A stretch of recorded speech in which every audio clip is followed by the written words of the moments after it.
नमस्कार साथियों, स्वागत है आपका हमारे YouTube चैनल पर, जहां हम आसान और दिलचस्प भाषा में कक्षा 11वीं के पाठों को समझते हैं।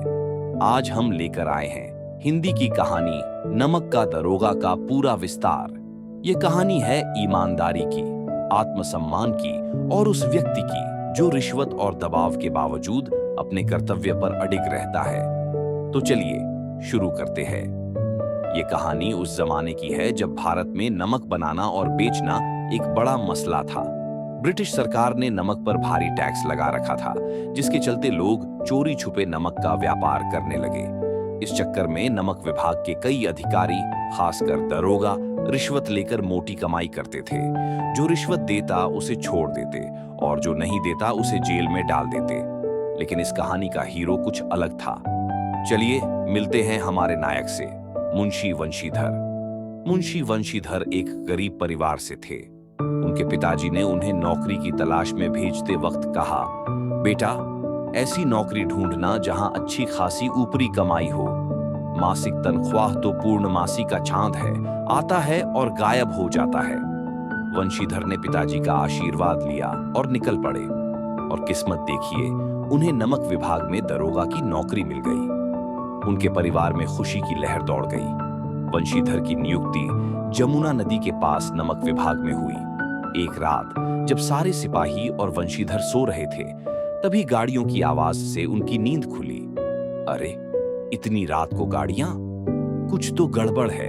वंशीधर ने अपनी दरोगा की वर्दी पहनी, तमंचा कमर में डाला और सिपाहियों के साथ आवाज का पीछा करने निकल पड़े। जमुना के पुल पर उन्हें गाड़ियों की एक लंबी कतार दिखी। पूछने पर पता चला कि ये गाड़ियां पंडित अलोपीदीन की हैं, जो उस इलाके के सबसे बड़े जमींदार थे।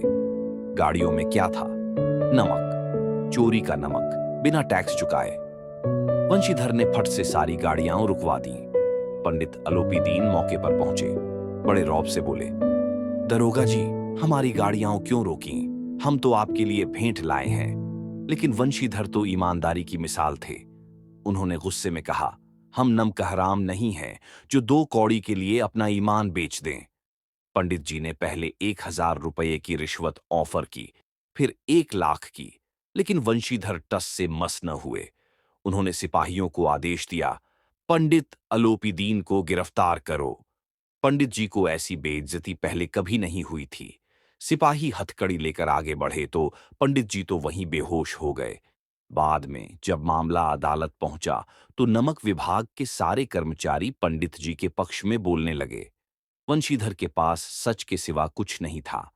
डिप्टी मजिस्ट्रेट ने फैसला सुनाया कि पंडित अलोपीदीन बेकसूर हैं और उल्टा वंशीधर पर कार्रवाई का आदेश दे दिया। बस कुछ ही दिनों में वंशीधर की नौकरी चली गई। उनके पिताजी को ये खबर मिली तो गुस्से से आग बबूला हो गए। मां का तीर्थ यात्रा का सपना भी टूट गया। लेकिन कहानी यहीं खत्म नहीं होती। एक दिन पंडित अलोपीदीन उनके घर आए।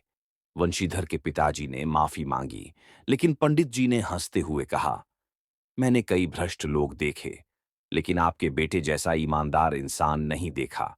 मैं चाहता हूं कि वंशीधर मेरे सारे कारोबार का मैनेजर बने।